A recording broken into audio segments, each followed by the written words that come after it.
Today's episode of Northern Lights is presented by North Star Law Group, your trusted partner in Minnesota's burgeoning legal cannabis industry.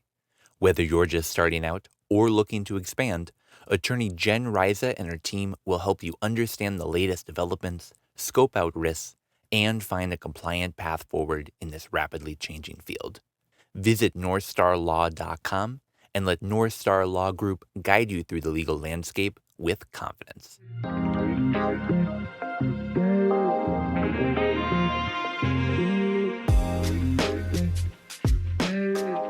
Hello, hello, hello. Welcome to another episode of Northern Lights. I'm your host, Tanner, joined today by Marcus and Steve. Hey there, guys. Hey, good evening. What's up, Tanner? What's happening? Nothing much. Good to be back in the studio. Happy to be here at the Dabbler Depot. It was comparatively not as busy of a week. I mean, like we had coming off our heels of two very, very busy weeks. So it was sort of nice to just have one where we only had stuff like 3 nights this week. Yeah. Did you get out much at all? I didn't make it to Earl Giles. I want to go this Wednesday coming up. Oh, yeah. Definitely hoping to make it this Wednesday. Didn't make it last Wednesday, but the one before that was super great. Yeah. That spot up there, I've seen Marcus there a couple times. Isn't that bar nice? It's a beautiful venue and a wonderful vibe. It was fun going there and being like, all right, well, I know I'm going to see Steve, but then running into you and then also running into Shayna and then running into Clement. And it's just like, oh, I guess everyone's here. And that's how it goes. And then I think we had just seen Clement the night before recording for the podcast. And that podcast episode went really well. Like views wise, it's probably our most popular YouTube video. Yeah. It's the doctor. When the doctor is in, yeah, we got to see it. If you haven't seen it, make sure to check out Dr. Clement Dabney's interview. We've got it as the solo interview as well as the full form episode. And that's a long episode. Great job, Tanner. Yeah, it was a fun one. Shout out to, every single person that helped us to do that. Adam, Kayla. Yeah, I was so psyched, like seeing it all put together, like knowing it was almost 2 hours long. Oh, yeah. Yeah, go check it out. Well, so today we've got another action-packed episode. We've got a lot of news that we're going to be talking about in just a couple of minutes here. We've got a cool product that we're going to be trying, actually from our friends right here at the Dabbler Depot. Woo. We've got an interview coming a little bit later with Bob Galligan of the Craft Brewers Guild. Really excited to hear more about that, talk a little bit about what they're doing, talk about what he's doing at the legislature, what they hope to see this session. We'll be getting to that a little bit in the news. Yeah. And then at the end, we've got some listener questions. You guys you probably don't know this, but we had some listeners that sent in some questions for you guys. We're going to be asking you today, getting your opinions on some things going on, but also just asking about some interests that are not cannabis related. So happy to have y'all here for this. Before we jump into the news, we do have to give a quick shout out to 2 really awesome upcoming events that we have. March is an action-packed month where we've got a 1-2 punch in just a couple of weeks. In just about 2 weeks, less than 2 weeks now, we've got that Growing Big Plants class with Dr. Dab, Matt Robidoux. Super excited for that one. Yeah, I picked up the Bovida gift bags yesterday. Cool. They're loaded. Everybody who comes to the class gets a nice tote bag with fresh bags inside, and everyone also gets a 1-pound fresh bag. So This class is designed for growers. It's designed for intermediate to advanced growers that want to grow really big plants and also hang out with some really cool people. Legacy Glassworks, Legacy Cannabis is manning the Speakeasy Bar. Yeah. So we'll probably see Crystal, Josh, maybe Esai. It's going to be a good vibe inside the Speakeasy. Plus, you're hosting the class, and Matt Robidoux's giving a presentation. It's going to be awesome. Yeah, we're looking forward to it. Marcus, picture this. You're going to get a bag that's going to fit an entire pound of cannabis, and you're going to have to picture in your mind, this is only going to be half of what I grow. We're growing big plants, not the little ones. Oh, yeah. No little plants here. And then a little bit later in that week, we're going to be having another event partnering with Minnesota Department of Health, with North Star Law Group, with House of Oil Works, with really some incredible people to help share people what to expect when you're expecting an inspection. I spoke to Jamie yesterday. She's actually putting together a menu that's going to be cool. A custom speakeasy menu for people, and she's putting some really cool cocktails together, maybe some tinctures, maybe some, adaptogens will be available at the bar, and we're going to invite a lot of our friends to this class, so we're really looking forward to it. Yeah, it's going to be a fun one. I mean, as somebody who had that book when I had my first job, What to Expect When Expecting, that title is brilliant. Yeah. What to Expect When Expecting an Inspection. Absolutely. We really just want people to know, because for some people, this might be that first inspection they've actually had of their retail store. Maybe they registered, they met that deadline. Now suddenly the state is wanting to come on out. We're going to be talking about that in just a minute here.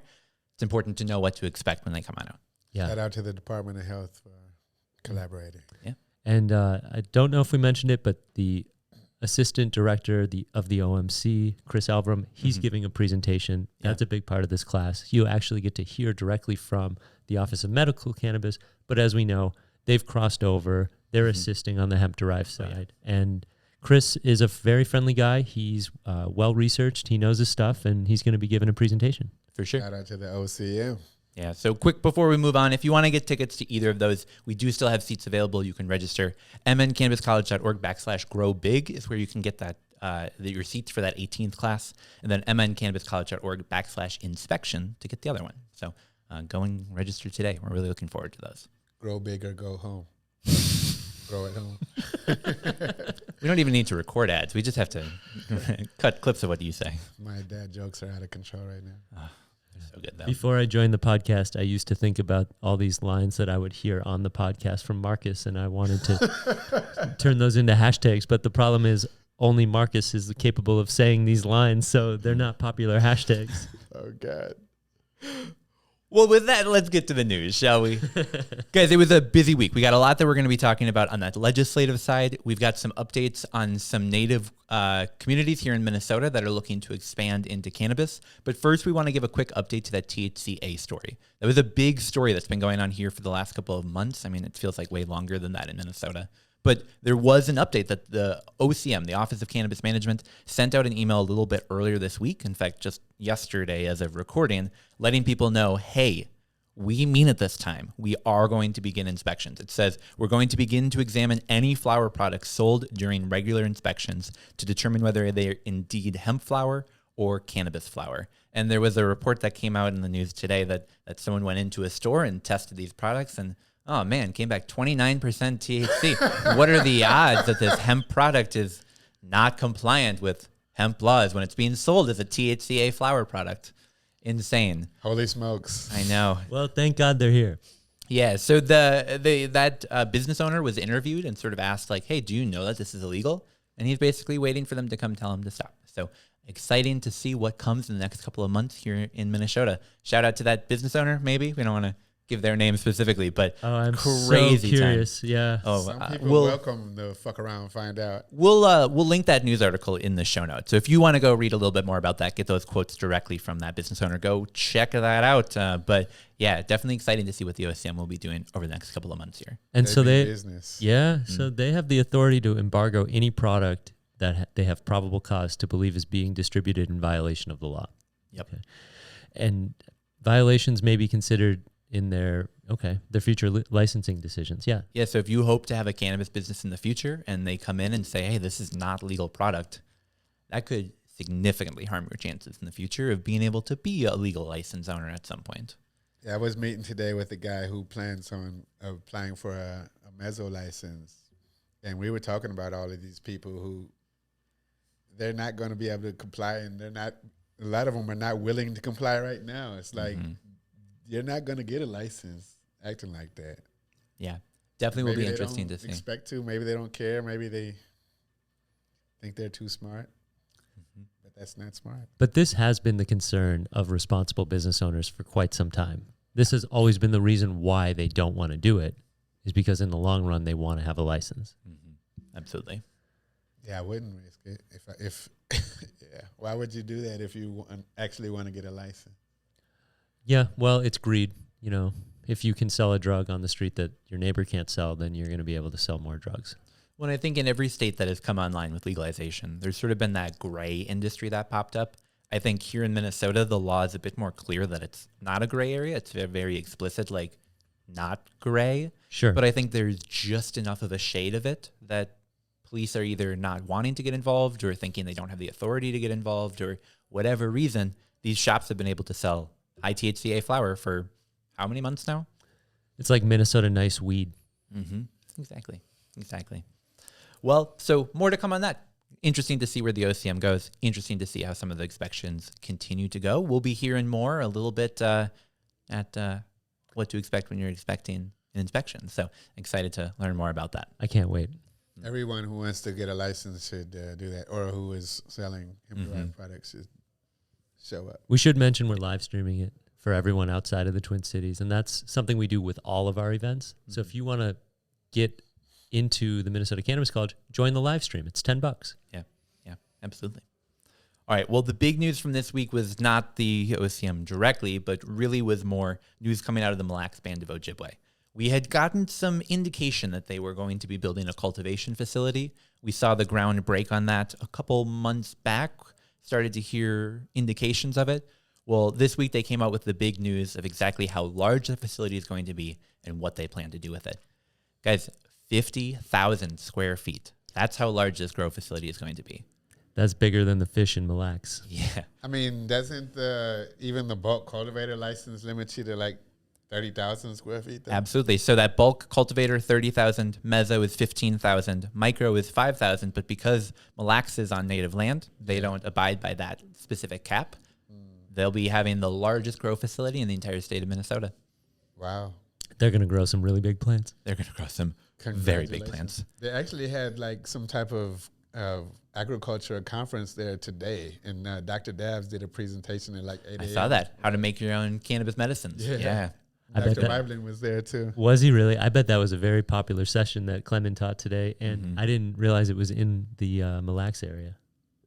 Amazing. You know, that's the cool thing. You know, if for any young people that are out there, the reason you go to school and you study and you get the degree the way that Clement has is that you are tapped into these really great conferences. That's a huge part of academia. And I'm glad that Clement is continuing to find ways to work with his mentor, George Weiblin, who, you know, at some point we'd love to meet. He's a big reason why there's Clement and Matt Robidoux and all these people in the University of Minnesota studying plants. Yeah, Dr. Weiblin was presenting there today too. Okay. He's actually pretty cool. Well, so guys, this grow facility, 1,600 pounds of cannabis every single month is what they're expecting to come out of this. 1,600 pounds? 1,600 pounds of cannabis every single month will be harvested under their plan. They could grow 20,000 pounds in a month or in a year, essentially. That equates to just under 20,000 pounds a year. I wonder how they're going to brand it. Such a great question. But I think, you know, so much of that remains unanswered because they haven't really announced exactly what that plan is going to look like. What they've hinted at is that they really have no indication of opening up a specific retail front. They're not interested in selling the cannabis to consumers. They're interested in being Minnesota's largest wholesale supplier. I love that. I think people need to understand that there is a supply chain to this industry and it's not all about being vertically integrated. We should note that smoking cannabis remains not allowed at Grand Casino Mille Lacs. The hypocrisy. Yeah. Honestly, though, I worry about the cultivators because, I mean, we wouldn't have cannabis products of any type without them. But, like, when the prices plummet, like, it's a tough business. So that's actually one of the things that they directly addressed in their press announcement is saying, we know that this price is going to drop at some point. Our goal is to get out soon enough before that happens that we can build a bridge to get ourselves to the other side of it. And I got to say, with 50,000 square feet being built today, they're going to have one of the best chances of anyone here in Minnesota. No kidding. Economies of scale typically wins out. I want to see the race between Highway 35 and the Mille Lacs Band of Ojibwe. Oh, God. Hey, let's organize that competition. I think the state of Minnesota has.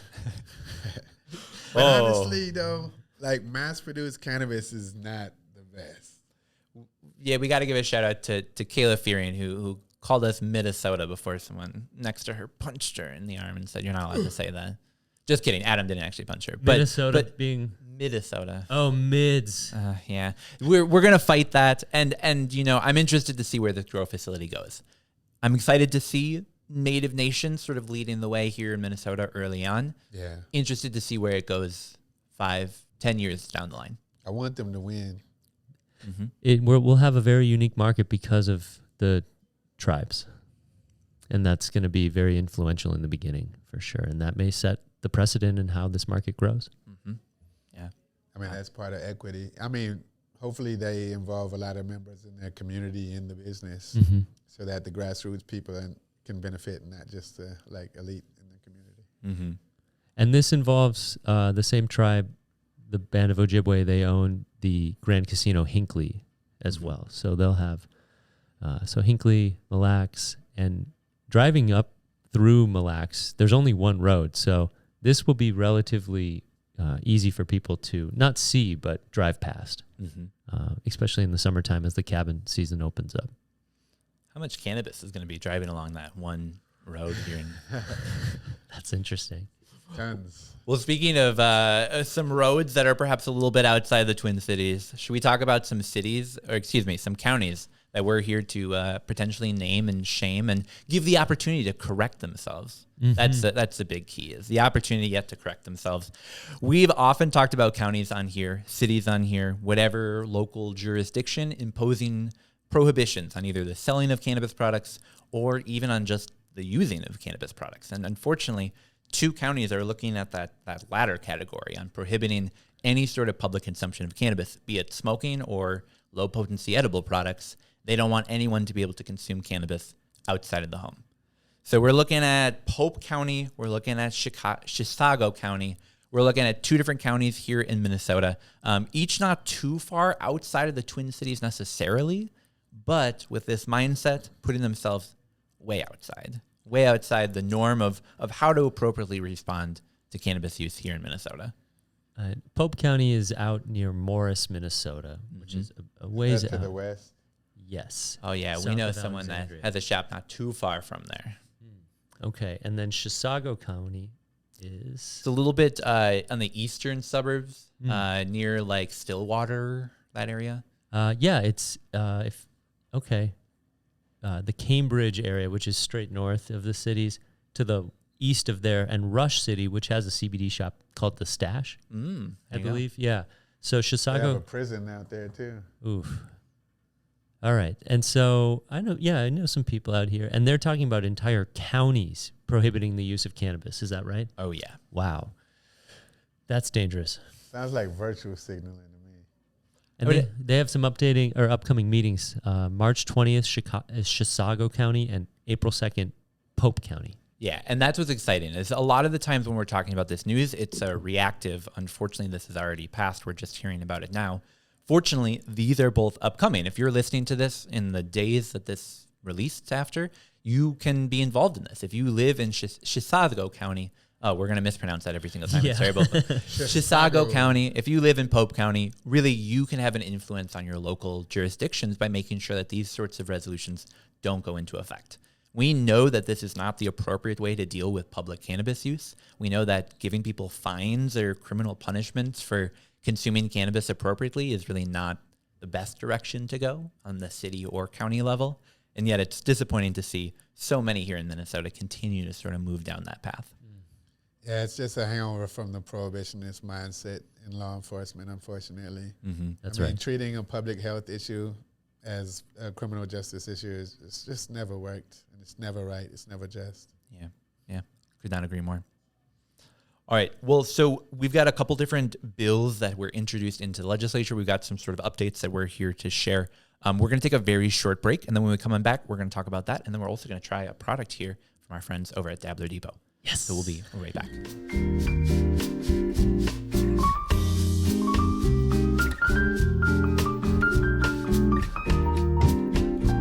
All right, and we're back. Super excited to be talking about some of the updates here at the legislature in relation to cannabis. It's been a really busy week in terms of a lot of bills being introduced, but it's not been a busy week in terms of any hearings happening. There's been no movement on any cannabis bill, any bill related to the industry, any bill related to personal use or medical use. Really, it's just been a lot of bills being thrown into the ether and not much else. And that's really unfortunate because we're getting close to a pretty important deadline. We were just talking about before we came on the camera. And unfortunately, we, as of release of this episode, are only 11 days away from the committee deadline here in Minnesota. So this is coming out on Monday. 11 days after that, committees have to have approved a measure that's going to move forward to the House. If we don't see that approval happen, it's not going to pass this session. That means at least the bill has to be heard in one committee and voted to advance. Exactly. Out of that committee. Exactly. To juxtapose last year, it went through every committee. Oh, yeah. Now we're seeing it go through no committees. We're seeing bills being introduced that really could have some significant impacts on individual users, on the industry, and we're not seeing any movement. So definitely, we're not here to tell people a specific political stance or political view, but we really encourage everyone to reach out to your lawmakers, because this is, we need movement here at the legislature, and really hope that we see something happen in the next 11 days here. I mean, the legislators, they literally count the number of calls or emails they receive on any particular bill. And like, if 200 people contacted the legislator about an issue, that would be a big deal to them, because a lot of people don't contact them. Yeah. Especially, I think, if you're in a more rural community where maybe less people are contacting their legislators related to cannabis, your voice has a big impact. I mean, we saw that during House File 100. We've been seeing that for years prior to that having small movements in communities that maybe seem like they're not super supportive, that's really one of the places that you can make the most difference. Yeah, little things mean a lot when a lot of people do them, or enough people do them. Yeah. So that's a great call out, because we have listeners and watchers from across the state of Minnesota. So if you are more in the outskirts areas, outside of the Twin Cities, outside of St. Paul or Minneapolis, call your legislature, email your legislator. Yeah, absolutely. I think it's ironic that a lot of times people in greater Minnesota and maybe like less densely populated areas, they may think that their voice is less influential, but it actually is disproportionately more influential, because certain positions are expected more in the metro area. So to hear it from the more conservative parts, it makes a big difference. Yeah, could not agree more. All right, well, that out of the way, let's talk about some of the bills that were introduced. We do hope to see movement on this. It hasn't happened yet, but hopefully we do see that soon. The first bill that we saw introduced just yesterday was a pretty big mover here in the industry, and that was like the official OCM adjustment bill that was introduced. I got my binder right over there. We're at a good 100 page. In fact, let's grab it for this discussion. Please. And this is being authored by Lindsay Port and Zach Stevenson. Oh, yeah. Where have I heard those names before? I feel... They were the chief authors of House File 100. Oh, that's right. Thanks for reminding me, Marcus. Oh, yeah. All right, well, let's talk through some of the big things that this bill introduces. Now, a lot of these aren't going to be super new to us, so we're going to sort of brush past some of the big ideas that we've already heard about. But we got some really clear specifics this week that give us a good hint at what our industry might look like. So we've already heard about the idea of temporary licenses going out for social equity applicants. Now we have a better idea of what that actually means. I think there were a lot in the industry that were asking, like, well, what actually are you allowed to do? Will you be growing? Will you be just doing sales? What does this really look like? We saw that it's going to allow you to get a license to do everything up to the point of actually doing your business. You're able to get a store, you're able to get financing, you're able to figure out how you're going to run your business, figure out a facility, and then wait for that official license to be issued a few months later. We got an indication of how many of those are going to be going out. So on that micro side, we got 100. On the meso side, we got 11. We'll have 13 cultivators, 6 manufacturers, 50 dedicated retailers, 20 wholesalers, 20 transporters, 25 testing facilities, which I think was the number that was most surprising to me, 10 event organizer licenses, and then also 10 delivery service licenses. This isn't the cap on total licenses that we'll see. This is just for that social equity early grant side. Now that we have a better picture of what that looks like, of what those limits will be, I mean, what do you guys think of this temporary license structure the state is proposing? It's hard to say. I know it makes a lot of people uncomfortable. I mean, there's a lot of people who already have brands within the hemp-derived space. There's hundreds of people who are getting positioned to apply for licenses. So when they hear that there's going to be a very limited number in terms of the temporary licenses, this scares a lot of people. They can't like wrap their head around the temporary part, and it's understandable. I mean, if you've dedicated a lot of time and invested money and poured your heart into planning this, and to think that there are going to be a small number of businesses who are going to get a head start, I mean, that makes a lot of people worried, and they may feel like it's unfair. But yeah, I'd say the numbers are interesting to me, that, as an events organizer, that there's a potential for 10 event organizer licenses for just social equity applicants, early licenses. I'd be surprised if all 10 get claimed. given what I know about the events industry. Yeah. It makes me think, like, these are only for social equity applicants? Yes. So these are earmarked specifically for social equity applicants to allow them to do that sort of pre-business business. Yeah, like, are they going to have enough social equity applicants for all of these positions? And what happens if they don't? So that's the question. If they don't, they just have unfilled licenses. If they have too many, we'll see some sort of lottery system.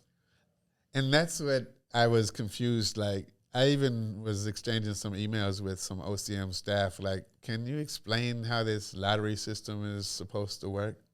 Because I just don't like the idea of a lottery. That just doesn't seem fair at all. Yeah, so I think what we've seen from other states is the lottery was introduced as a way to avoid potential litigation. They introduced that as a way to say, hey, if a business doesn't get a license, it's not because of X, Y, and Z that the regulators did. It's just because of the lottery. We didn't draw your name. Unfortunately, that's how it goes. And the court has been looking at that much more favorably. This isn't legal advice, so don't take it that way. But what we've seen in other states is much more of a gearing towards lotteries being a defendable practice, scoring not being so. And that's why in this, we saw that entire scoring structure, like we've been teaching people for like almost a year now, that 20% of the points will be social equity applicant based. We'll see all these things. That is now entirely gone. Or as soon as we see this pass, will be entirely gone and replaced with this lottery system that if you check box 1, 2, and 3, you meet the minimum requirements, you're entered into the lottery, you have just as good of a chance of anyone else. But if you are selected in the lottery, you still have to have like a good application, right? You have to meet those minimum qualifications. Yeah, they don't let anyone into the lottery that doesn't have like a completed application that checks all the boxes. But yeah, we'll potentially see people that throw their name into the hat that maybe don't get it round 1 and get it round 2 instead. Maybe they don't qualify for the social equity license, but do get one later on. I mean, one thing that we can throw in here is they also introduce caps for like total businesses. So we're going to see a cap on 25 of that max cultivator license, a cap of 12 on product manufacturers, a cap of 100 on retailers, and a cap of 22 on mezzo businesses. But something really interesting to note is that there's no cap on micro businesses. We could have, in theory, unlimited amount of micro businesses here in Minnesota. I have so many questions. Well, ask them. That's what we're here for. Your middle name is Marcus Question Harcus. Marcus. Because we can walk through like what this would mean for an individual. So let's say you're someone who's a social equity applicant. You've been gearing up in your mind for, I'm going to apply for this license. This means that if the bill passes, we'll see a time this summer when you'll be able to apply for this temporary license. If you have a completed application, you check box A, B, C, you're entered into this lottery. If there's more applicants than there are licenses. If there's not, then there's no lottery. Well, yeah, maybe there is a lottery. It's just everyone gets it. Doesn't matter. Technicalities. But we'll see that lottery system, and then we'll see those licenses go out for people to be able to start up their business, be ready to have that transition to a full license when the rest of licenses go out as well. Do we have there are definitions of social equity applicants readily available? Yeah, absolutely, we do. So we actually did see some changes to that. So social equity applicant, as of right now, is anyone that had a conviction or has a close family member with a conviction for possession or sale of cannabis prior to May 1st, and that can be either state or federal. We have previously it was disabled military veterans. We saw a change introduced in this bill that would change it to all military veterans, regardless of your disability status. It's a resident of an area that has certain standards for poverty or disproportionate enforcement of law, and you've been there for at least 5 years. We used to see the term emerging farmer, but that's now been replaced with a farmer or aspiring farmer who faces barriers to education or employment. So just sort of clarifying what aspiring farmer means. Yeah. That's sort of where we're at. I love that all military veterans. I remember there was some flack around honor or dishonorably discharged veterans in the last session. So this makes me feel better about, our relationship with veterans in the cannabis community and their ability to get into the industry. Yeah, definitely clarifying that a lot. And I know there were a lot of questions that we were having at some of our the bill passing meetings that we were talking to the people in the community over at Grounded Gardens, all that fun. And a lot of people were asking so I'm a military veteran. I went and served my country. I'm wanting to get a license. Does this mean I get a license? And having to look at it and be like, well, no. And now, yes, at least once this passes. We keep throwing that asterisk in at the end just because we want to be very clear that this hasn't yet gone into effect. If it passes, if it's signed by Governor Walz, which he's indicated he hopes to, we'll see that then go into effect. So, like for me, for example, I'm not a veteran. What are the other things? Do you have a conviction, or does a close family member have a conviction for possession or sale of cannabis? Not to put you on the spot here. No, but I don't. Have you lived in an area for at least 5 years that's been disproportionately impacted by the war on drugs? Well, I do believe so, but that's where I'm wondering, like, how would somebody know if their zip code falls under that category? Yeah, 'Cause, that's a like, really great I have question. a house in North Minneapolis since, Yeah, for we've the sort of past been 16 years. waiting on the state to put out a map. They mentioned that they might be putting out one in January. The fact that it's March, things probably not. But we'll look into that more, because I agree with you that this should be something that there's pretty clear-cut definitions of. We're in this area. We've got this poverty line, whatever be it. So more to come. It was interesting because I was talking to a guy they're gearing up to go for a mezzo license, and I definitely support them. But he was looking at me like, he said, like, you're a social equity applicant, and I'm thinking, well, I technically might not be. Yeah, and I mean, it's because all throughout the push for legalization, especially the legislators, they were talking about it's imperative to end prohibition because of the racially disparate impact on, especially like black people. But there's nowhere in these social equity applicants that are explicitly trying to remedy that. yeah, And it's like they're trying to like land on it coincidentally by saying if you lived in an area that's disproportionately impacted, but you might have a guy who's a rich white guy living in 55411 who qualifies as a social equity applicant, And no offense to that guy, but I just think it's weird. Yeah, I think that's something that we've been really struggling with, of like having to look at someone and say, hey, you live in Edina or wherever it be. That's the example we've been using of you had a cannabis conviction 25 years ago. Is that really continuing to impact your life? Versus like, Marcus, I'm sorry, you just don't live in an area that experiences enough poverty. You're not a social equity applicant or whatever be it. Like, I absolutely agree with you that I think they're tried to draw the bubble of what a social equity look like. I'm glad we're seeing some expansion, but I agree with you. We're I think seeing some people left out as well. Like, I just have to say this. I have been a victim of prohibition in terms of all the fucking harassment and abuse and violence, but I don't have a criminal record. I mean, I just went to the BCA the other day and nothing. But I wouldn't be considered a social equity applicant because I haven't been arrested for this. Yeah, well, and even if you were arrested, and ticketed and harassed. Basically, even if you did get arrested, if you didn't get convicted, then it's sort of, sorry. I have friends that like, man, were probably caught with a little bit more kind of cannabis concentrates than they should have, got it taken away, and it's sort of like, well, be lucky that you didn't get a ticket that day. I mean, I'm glad I don't have a record. I don't Absolutely want a record to qualify. No. And we shouldn't be saying like, oh man, these people with convictions, oh man, good on you. But I do agree with you that I think we saw this bubble drawn. Maybe not everyone included in. Yeah, I think like the outcomes are what matter. Like, I know that there's some good intentions in this, but we have to measure success based on the outcomes. So I'm curious to see who gets awarded these provisional licenses, and in the end, when it's fully open, who gets all the licenses? What's the picture going to look like? Yeah, definitely more to come on that. Yeah.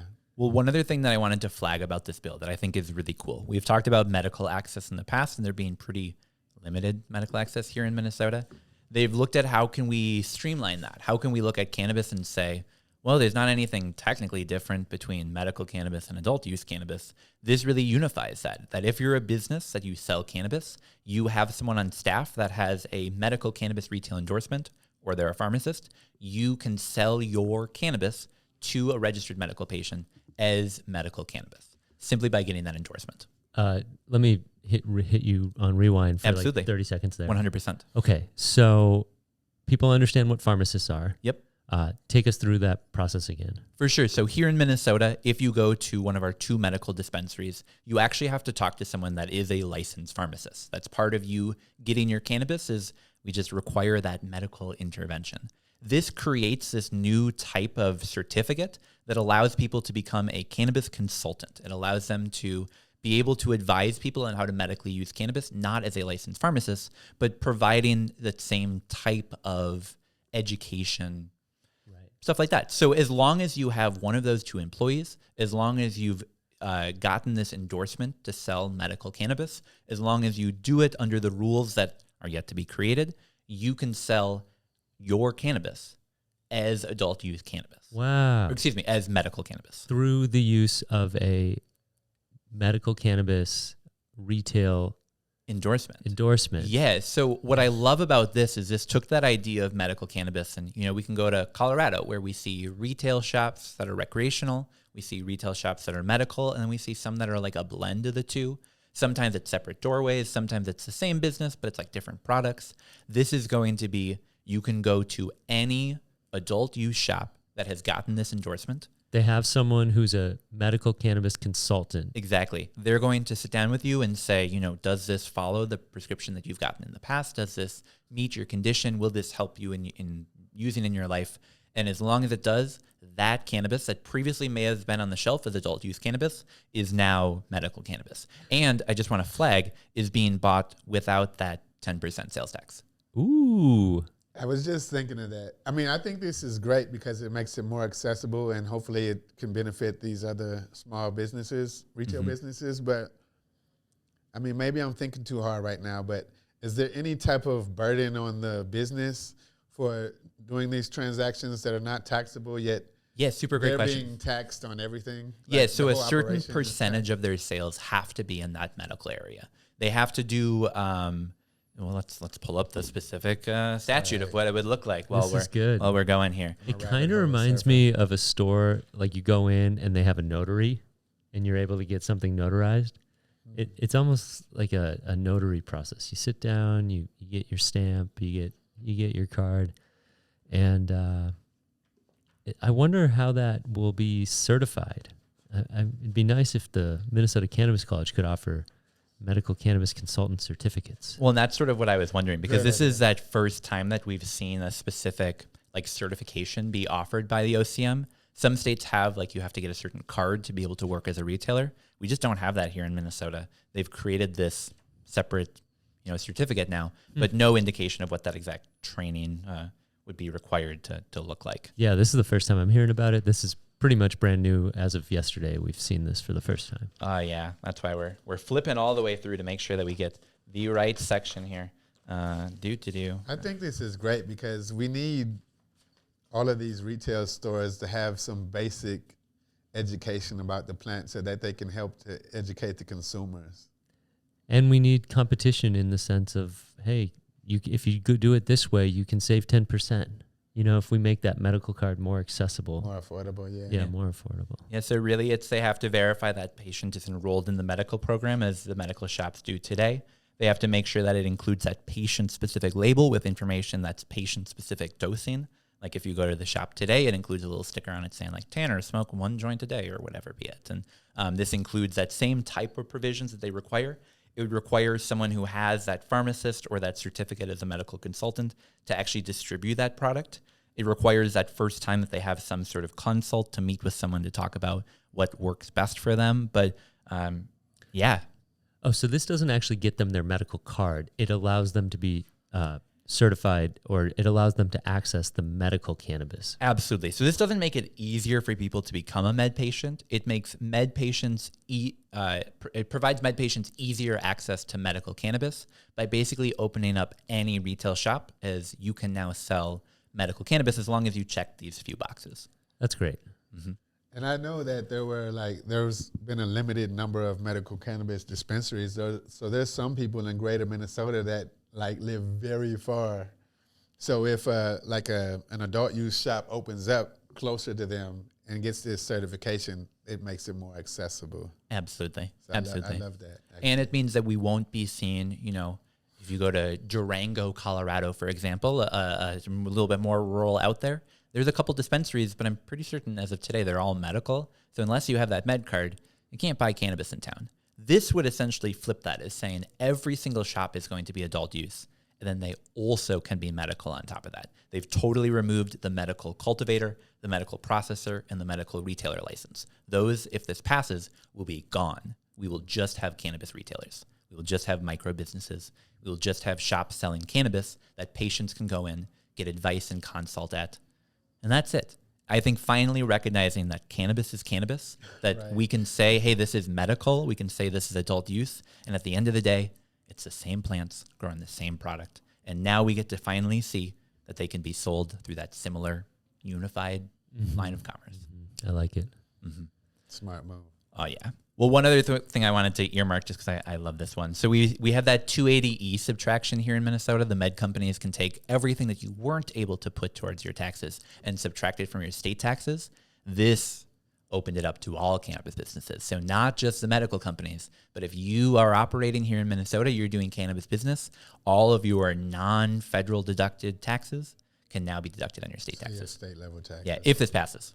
Yeah. And then one other important. change is if you have a business and you want to move product within your company from one facility to another, under the law today, you actually need to work with a transportation company to legally move that from one place to another. This is saying as long as it's all internal from one facility to another, you can do it yourself. That's good because that was like an unfair burden on the businesses. Oh, yeah. Which are already going to struggle to have big enough margins. How common is it to subtract 280E in other states as far as the other recreational states go? Yeah, that's a really good question. We've seen it in states that are a little bit more favorable towards their industries and then not so much in states that aren't. I think we've seen a lot of action on the federal level that hopefully will start moving some of that 280E stuff in the right direction. In fact, it's possible that we'll see federal action before this ever goes into effect. I'm not holding my breath, though, but it's possible. We could see some rescheduling there. Yeah, well, there's a while till November. If you held your breath until then, I mean, who knows? This podcast might not work. I mean, I don't think you could survive 10 minutes. But guys, the State of the Union is strong. Can't we reform? It doesn't matter. We'll leave that Keep there. America stoned. Well, we got a couple other bills that we want a quick shout out before we head to another break here. We've got SF 4538 introduced by our buddy John Hoffman, someone that we've known for a while. This would restrict people's ability to use cannabis on state lands. Actually, here in Minnesota today, if you go to a state park, the state DNR doesn't have the authority to tell you can't smoke cannabis there. This is sort of hoping to move that in the right direction of saying, hey, maybe you can smoke cannabis, but just over there. Maybe don't smoke at your campsite or whatever the rules be. In fact, if you wanted to go and consume alcohol in a state park today, there are rules around that. I think it's reasonable to say there can be rules around cannabis as well. This is sort of bringing some of that together. Okay. We have no House version yet, so we'll see if that continues to move forward, but at least we do have that Senate version starting to trickle in that direction. So this is sort of the golden age of smoking cannabis inside of state parks? Mm-hmm. Okay. So should we hold an event? No. We got another bill, House File 4629. This is a really interesting one that we're going to have to get into on another week as we continue to see it evolve and progress. But it essentially creates a mechanism for non-intoxicating cannabinoid limits to be created post the bill passing. So we'll have these limits on CBG, CBC, CBN that will be written into the bill. This will allow there to be additional limits sort of raised in the future. It also allows for cannabis to be tested at a wide variety of labs, not just cannabis testing facilities. It allows for a mechanism for measuring that total THC, adding that THC officially into it. And then also, one thing that I think is interesting is it allows for low-potency hemp vapes. So we could potentially see, like at liquor stores, gas stations, wherever be it, vaporizers sold that are perhaps maybe, I don't know, like a 250 milliliter gas, so a little like quarter-gram vape pen. It could include up to 100 milligrams of THC. Maybe it would also have 100 milligrams of CBD, maybe some CBG, CBN, terps all mixed in there. Man, that's bringing me back a couple of years. Yeah, and you'd be able to go to like Holiday and legally buy that product. That would be a boom for the hemp-derived industry. Oh, yeah. What, a quarter-gram cart? So legally, it can be a little bit higher than that. It's just the limits around THC servings and CBD servings does limit, like, officially how high that can go. But, I mean, Think about it this way. Sort of like how you can go to a low-potency hemp shop today and buy an edible product that maybe is a little bit on the potency side, but it's much more widely available. This would sort of be like you can go to a bar or restaurant and they can sell smokable cannabis products at the bar. I like it. But they're just slightly smaller in the amount and serving. And if they have CBC, CBN, CBG, that's a nice, well-rounded feeling. You know, that's not a outrageous product. You know, that's a balanced product is essentially what I'm seeing on paper here. Oh, yeah. Well, one more before we go to a break. We've got House File 4635. We also have a Senate version introduced by a bunch of Republicans and then our buddy, Representative John Hoyt, that would actually create a criminal penalty for those under the age of 21 from possessing and using cannabis. As of today, they're not allowed to do it. They can get it taken away, but it's not like officially illegal. This would actually make it a misdemeanor, meaning we could see those under the age of 21 sentenced to 90 days in prison or a $1,000 fine just for possessing or using cannabis. Guys, in just like one word, what are your thoughts on that? That's weird. Evil. Oh, Why yeah. the fuck do you want to criminalize young adults? I mean, these people are like baby adults. They're pretty much kids. Why do you want to criminalize kids? I didn't go to jail when I got caught with alcohol under 21. No, I just got like a minor ticket allegedly. And, you know, I think it's interesting to see us move in that direction of criminalization. Hopefully, if we see bills get a hearing, it's not this one. And kill that bill and replace that rep. Yeah. I mean, the views and opinions expressed on the show are not necessarily those of the Municipal Cannabis College. Don't worry. We read that all at the end. We got it. Okay, sorry. All right. Well, guys, I want to sample some cannabis products. How about you? Let's do it. I'm Let's take nervous. a very, very short break, and then we're going to come on back and try some new products from our buddies here at the Dabbler Depot. All right. Yeah, that's fucking dumb. And we're back. Guys, today I'm really excited to be sampling a product that's not just from the Minnesota cannabis industry specifically, but from our friends over here at the Dabbler Depot. Will came to us when we were recording about a week and a half ago with a little plastic cup saying, hey, you guys got to try this gummy. And ooh, was it good. Now, Marcus, you've not had a chance yet to try it. You weren't here that night. Are you sure? Maybe? I remember Will in recent weeks giving me a I haven't. I neglected to take the gummy, so this is fresh for me. Well, there we go. We've got at least one person on the podcast, sorry, Marcus, that has not yet tried it. We'll be giving it the go today. I'm really excited because this is created by two brands here in Minnesota. It's Harriet Grove Botanicals, Dabbler Depot. We've got that Tangerine Dream, and this is really cool because it also includes some live rosin. that real. Oh, yeah. Oh, yeah. So I'm going to be busting this open. You can see it's that typical 5 milligrams THC, but we've also got 5 milligrams of CBD and then 50 milligrams per serving. So let's go ahead and bust it open. bust it down. We'll see how Tanner proof this is. Right. Tanner proof. Oh, there we go. Okay. Already I like this Approved package. for sale by Here we go. OCM. I'll take one and pass it down. So I'm noticing like a really cubic square type gummy, which I like. I like that shape. Oh, yeah. Got a really great texture to it. We'll see how it feels going down. Tangerine flavor.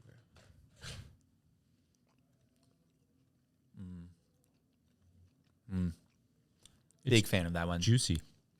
That's a great way of describing it. Absolutely.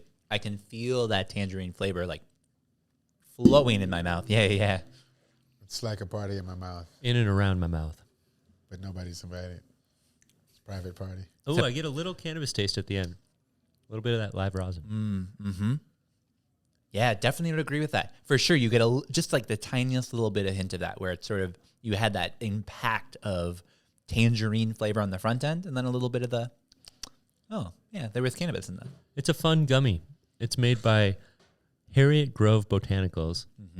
Handcrafted, people tested. I've seen this brand. It's a well-received brand, in my opinion. It seems clean, professional, plant-based. You know, I like it. Absolutely. Well, and not that this should be like your biggest reason for buying an edible product, but I also was really impressed by the price here in Minnesota. I think for a long time we've seen edibles that are pretty expensive. We're looking at like over $20 for just a pack of 50 milligrams. That one you can walk out of here for $15. Be able to nice. have 50 milligrams of pretty high quality THC, some CBD as well, a delicious flavor, all for a pretty reasonable price. I like it. So I have to say, I asked you. You said in the past you had an aversion to citrus fruits. Yeah. but you've been developing. I am a changed man. Yeah. Absolutely. And this just continues to move me in that direction of, wow, this is one of those flavors that I think is really good. That they've got that tangerine down. I remember we tried a modest beverage a while back that had sort of like a tangerine-y, clementine flavor to it. Yeah. I love the notes of citrus that come out in this. I love that little hint of cannabis at the end. I think this is a good one. Good gummy. You can get it at Dabbler Depot, and you can come see us every Friday or Monday and come check out the podcast, pick up some gummies, and they also have a spot in South Minneapolis. Yeah. In fact, I was in the shop earlier when we went to go grab this bag, and there were some people that are like, hey, are you recording something back there? It's like, yeah, we are. Come on down. We'll show it to you, and check out our podcast. Cannabis community. I love it. Yeah, it was fun to see some people tonight staring in the window and smiling. And oh, yeah. Love that. Well, we got to throw in that this is a Dabbler Depot exclusive. You got to come here. You got to go to the other shop to be able to get your hands on this. It is a good one. I would highly recommend people check this one out. Yeah, I like what Will and Kale have been bringing in, and I even saw the Northern Lights beverage on the shelf. Yeah, for sure. There's a few cases left. If you come by the Dabbler Depot, hurry fast. I love that. I feel like every time I'm in there's something new, something different. They just replaced it, so now when you go in, they've got all these cards hanging on the wall that you actually can flip over. They've got information on serving size, on ingredients, just telling you a little bit more. Makes it super accessible for people to, maybe they don't know a ton about cannabis products. We'll go spend 5 minutes looking at the wall, looking at some cards. You'll walk away knowing what you're hoping to buy. And as the products get more complex and more full spectrum, more multi-cannabinoid based, it makes sense to be able to look around, ask questions, and not feel intimidated when you're in the store. Yeah. Well, this is a good one. I mean, I'm not just saying this because they let us come into their studio. I would recommend people check this one out. This one's pretty good. All right, guys. Well, let's take a short break. We're going to come back, and we've got an interview here with Bob Galligan, a really interesting interview. I'm excited to hear him talk a little bit more about what they've been doing at the legislature, both in past years, but also what some pushes that they're hoping to see yet this session. We're coming down to just a few days left, so I think this interview is really timely to hear about the importance of moving some of this stuff forward at the legislature. And then at the end, guys, we're going to ask you some questions that you all sent in to ask of these guys. So we'll be back for that in just a little bit here. Stick around. Stick and stay.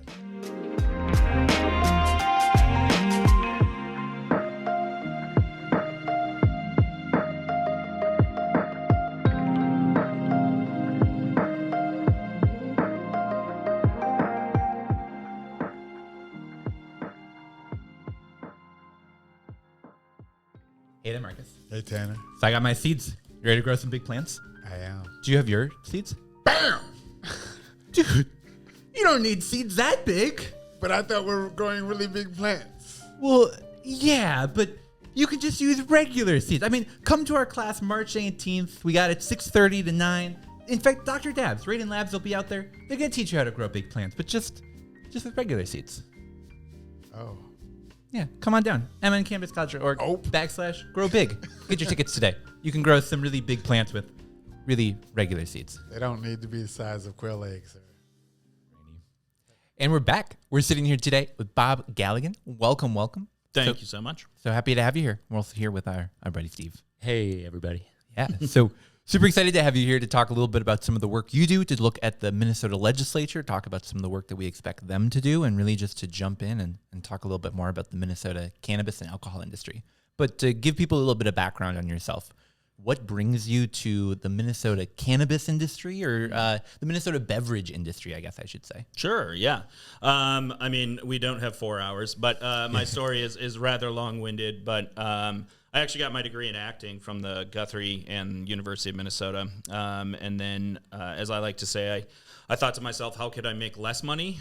So I went into craft beer. And at that point, I was living in Austin, Texas. I lived down there for about 6 years and ended up working at a little brewery down there. I was employee 002, so I started on the packaging line, filling 2 cans at a time by hand, seaming 1 at a time. Moved to cellar person, brewer. I was the head brewer for a year and a half, ran the tap room, and then ended up in quality assurance, quality control with a focus on sensory science, which is kind of flavor science. And then when I moved back home in 2017, Surly was hiring a sensory specialist. So I was the quality sensory coordinator at Surly for about 5 years. But then at the tail end of that, I was nominated to the board of the Minnesota Craft Brewers Guild. And then once our executive director left in 2022, somebody had to kind of take over government relations, which I had a little bit of experience with down in Texas. So I applied for that, got there, and worked on legislation in 2022. I thought 2023 was going to be a lot quieter, a lot easier. Hashtag nah. Shout out to Bob.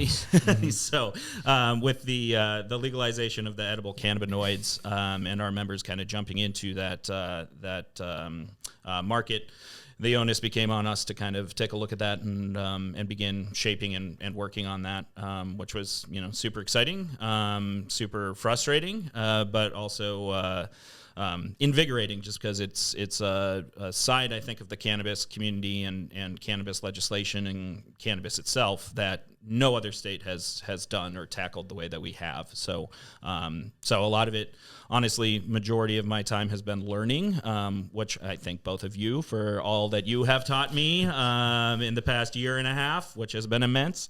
And it's an ongoing journey, is learning about the plant itself, but more than anything, the community that surrounds the plant, I think, is the main thing that we still need to get better at, but also continue just hearing the voices and kind of finding our place in this strange kind of part of the cannabis world. Definitely makes sense. Yeah, I have many memories of being in the Senate chambers or the House chambers really, really late at night and looking over and seeing a few faces that became very well known to me, and yours being one of them.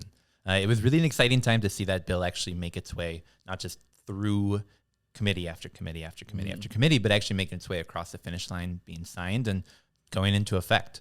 What was it like to be able to see, I mean, obviously seeing legislation pass isn't anything new. What was it like to see cannabis legislation, especially legalization, come about in Minnesota? Yeah, I mean, a breath of fresh air is one way to put it, I think. Especially from, our standpoint as brewers, cannabis has always just been kind of a foreign entity, something that we dare not touch. We ne'er the two shall meet, which is understandable. But at the same time, if you meet a lot of brewers or hang out with a lot of brewers, I'm not going to paint them with a wide brush, but there's a fair amount who are experienced and understand the world of cannabis.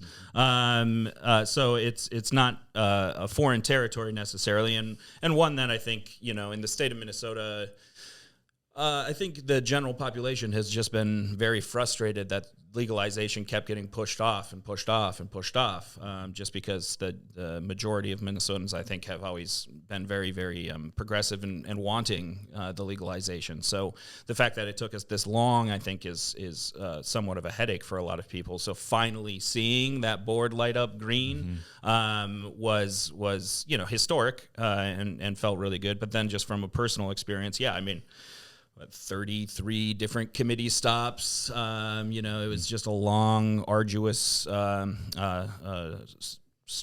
What am I trying to think? It was a hard time, and it wore me the hell down.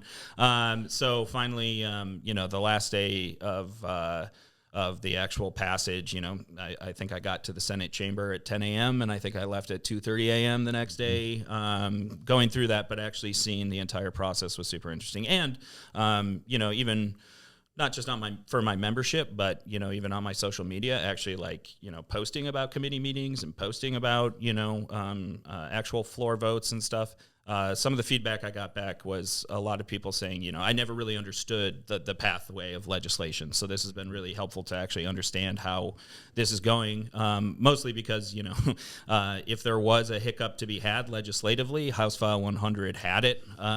So that I think was kind of eye-opening for a lot of people as to how many hurdles there are to jump through, and that it's not just somebody writing a piece of paper and all of a sudden it becomes law. So, yeah, it was an uphill battle, but again, one that in the end, when you actually see it cross the finish line, is feels pretty good. Totally, Bob. So tell me a little bit about the Craft Brewers Guild and liken it to an organization or an association that the cannabis industry has, or not necessarily specific, but what is the Craft Brewers Guild trying to accomplish year in and year out? Yeah, I mean, generally the Craft Brewers Guild, we are there to promote, protect the craft brewers of Minnesota. So, you know, rule number one, especially from a legislative side of things, which is funny because the Guild was not always legislatively minded. It was not always kind of the branch of brewing that tackled legislation. We have now kind of become that, but rule number one is just don't lose any rights that you're currently granted. So no matter what, you know, at the Capitol, any Capitol, there's consistently different stakeholders that are trying to, you know, better their interest. And 9 times out of 10, if it's bettering their interests, it probably is minimizing ours. So just keeping an eye on legislation, making sure that, you know, there's nothing super harmful that comes our way. But then on top of that, promoting, you know, anything that can actually expand our rights and what we're allowed to do. Obviously, we are on board for and fighting for. But also from a promotion standpoint, like we, the longest running beer festival in Minnesota, Autumn Brew Review, we started 21 years ago. And so we still hold that every autumn. The largest beer festival, All Pints North, which happens in Duluth every July, that is ours as well. So promoting from a kind of getting everyone together to celebrate craft beer for sure. And a lot of our job too, especially me on the industry side of things, is trying to stay in touch with members and then kind of disseminate that information either to the other membership or to the press or to, you know, legislators, kind of all over the place. And I also, as Director of Government Industry Relations, I also interact with a lot of like our allied trade members. So those are ingredient suppliers, you know, people who have connected stakes in our industry that aren't necessarily brewers, hearing their side of things as well and trying to disseminate that. So, yeah, a lot of it is just... most of my job is getting yelled at and then finding ways not to yell back. That's most of it. So you've been here to sort of see that change in cannabis go from not technically legalized low-potency edibles to then formally legalized low-potency edibles to now sort of the adult use onboarding that we're seeing come about. What was that reception like in the alcohol industry?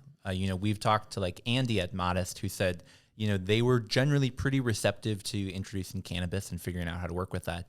But across the board, what does craft brewing generally sort of think about cannabis and how has that evolved? Yeah, super good question. You know, I think, again, the actual substance of THC is not a foreign one to the brewing industry. But having said that, again, where do we interact and how do we benefit each other and how do we not step on each other's toes is a question that not only are we currently asking, but we have been asking and will be asking for the foreseeable future.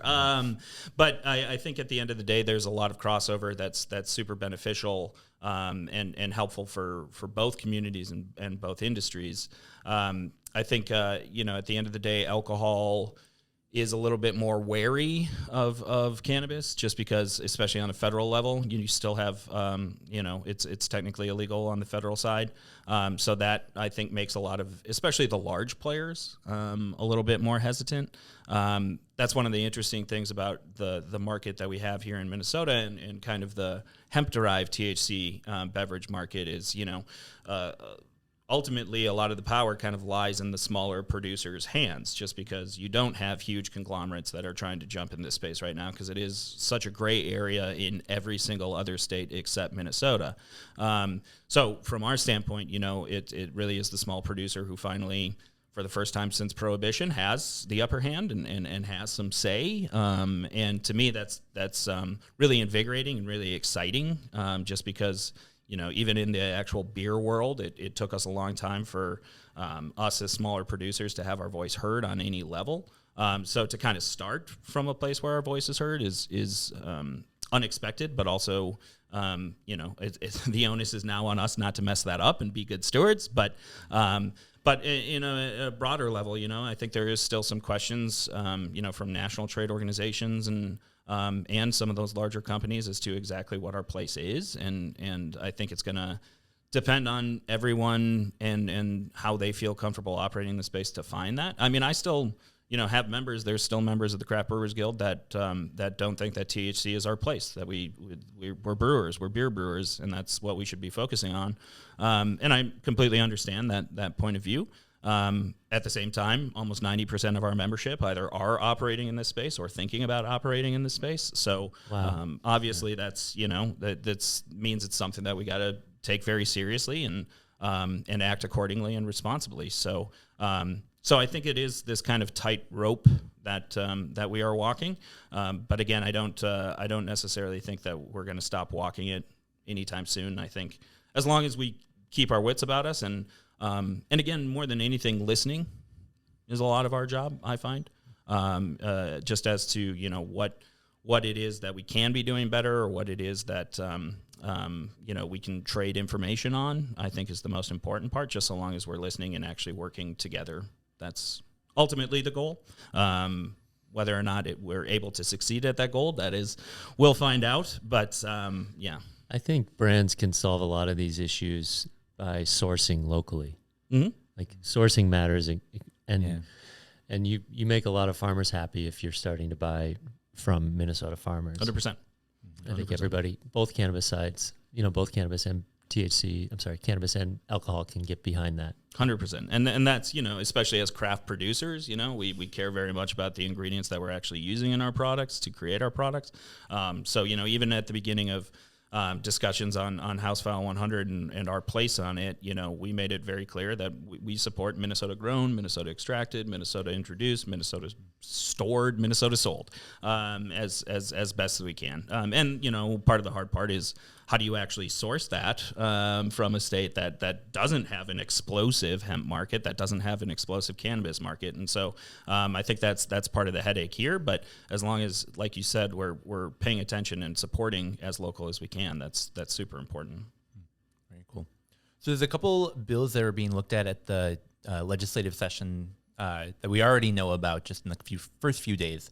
One of which was focused on allowing for on-tap THC beverages. And then the other was removing that 5-hour rule, or the rule basically saying you're not allowed to serve cannabis beverages within 5 hours of also serving an alcohol beverage. I wanted to ask you first your thoughts on those before moving on to a couple other measures. So just generally, what are your thoughts on those two changes? Those thoughts are my priorities. So those are primarily what I'm looking at. I think we even during conference committee of last year in the passage of House File 100, we knew the 5-hour rule was going to be a headache, and we tried to change that. Ultimately, everything was so chaotic, especially there at the end. It was just kind of decided that House File 100 will pass as is, and we will address it later. And we were okay with that because honestly, we're still operating under this temporary change to 15172, which is the edible cannabinoids. Ultimately, that 5-hour rule falls under what was Article 1 of House File 100, which will kick into gear March 2025, or when the Office of Cannabis Management is up and running. So we kind of knew that we'd have this session to chip away and to address that. Very much so. I think the spirit behind the 5-hour rule is 100% correct. Like I get why that 5-hour rule is there. Public health ultimately is top of mind and the most important thing, and cannot disagree with that whatsoever. Having said that, I think it is literally impossible to enforce. I don't think there is any way to actually know if somebody comes in and says that they have not had alcohol in the past 5 hours. The only way you know if they're lying is if they are acting intoxicated, which is what the current language is just we can't serve to somebody who is intoxicated. Mixing of the actual substances, we do know that crossfading is something that is, it happens. It is not just out in the ether there somewhere. And we know more than anything, it kind of amplifies the effects. So your intoxication happens quicker. And that's, completely fair. But again, the only way to know if that actual crossfading is happening is if that person then begins acting intoxicated. So it's kind of putting the cart before the horse in our mind. So looking at that 5-hour rule and kind of, seeing how we do things in alcohol, this is one of those areas where I think we're looking at how we operate in alcohol, and we can learn something on the cannabis side from how we're doing that. So the way that we're, addressing this and kind of modeling what we want to see is pretty much mimicking the way that we operate under the alcohol. So again, just making sure that you don't serve to somebody who's intoxicated, but also, making sure that people are trained to look for those signs of intoxication. What are those signs of intoxication? Do they look different than alcohol? So making sure that bartenders are well trained, and that there's regulation in place to make it safe. Ultimately, that's what it comes down to. We want to make sure that people are comfortable at the bar, whether they're imbibing THC or alcohol or having one of each. We just want to make sure that they're safe. From a trend standpoint, feedback standpoint, what do you hear from operators as far as like number of beverages consumed, or are they consuming at the same pace of an alcohol beverage, perhaps less, perhaps, I don't know, but maybe you've heard good feedback from brewery operators. Yeah. I mean, I think the consumer behaves very differently with THC beverages. One of the main things, even after people first started selling on-premise consumption after the edible cannabinoid bill passed, consumption tends to slow down as you have more with these THC beverages, whereas with alcohol it ramps up. So knowing that in your consumer, I think is super important. But it also, I mean, it's to a degree a different vibe that I think they bring to it. Like I got to go to Trail Magic. Was it last February? Had their THC tap room. November 2022. It was November? Woo! Anyway, I got to go and experience that. And it was, it was so interesting to sit in a tap room. And it was quiet, which was it didn't get louder as the night went on. No, it turns out, and it was really, really cool because you had these 23-year-old hipsters off in the corner, but then you also had this 70-year-old lesbian couple in the corner imbibing. Like it was really fascinating to see just how broad of a consumer these products were reaching, and I think that kind of, to a certain degree, made me start to realize and feel safe almost. If you don't feel safe in the bent paddle canna lounge, yeah, something's wrong.